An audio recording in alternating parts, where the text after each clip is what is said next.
Bamwe mu badandaza b'isukari bo mu ntara ya Makamba baganiriye n'imboneshakure BTV Burundi bavuga ko idakunda kuboneka ngo niyibonetse ikamara igihe gito cane, ivyo navyo bikagira ingaruka ku basanzwe bayikoresha ngo n'akayi bahora bihereza aho bakadandaza ubu kakaba gasigaye kabazimba. Ivyerekeye isukari tironka rimwe mu kwezi, ego igihe abanyagihugu bayikeneye naho ikunda kuboneka cane, tuyirose imara igihe gitoyi ibiheze. Sabi vyiza yuko yokwama iboneka ngo dufavorize abanyagihugu. Isukari nk'agakombe urumva kagurwa 300, 400, 600. Urumva no muri gafitariya sibo kubera barigura rizimvye.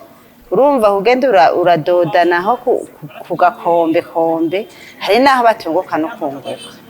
Mugabo bakagomba yuko abanyagihugu bagira nte banywa icayi bapfuma bagura mugabo bakabigura bizimvye.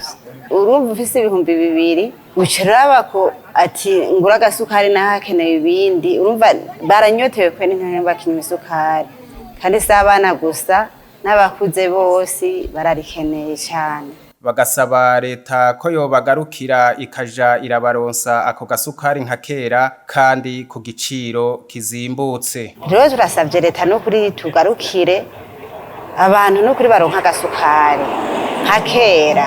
Tusaba yuko isukari yoboneka umwe kabiri mu kwezi gatatu, kandi izimbutse bakaduha ku giciro kimeze neza cyane. Ivyo biruko mu gihe ihinguriro ry'isukari Sosumo ridasiba kuvuga ko isukari ikwiye mu bubiko bwayo.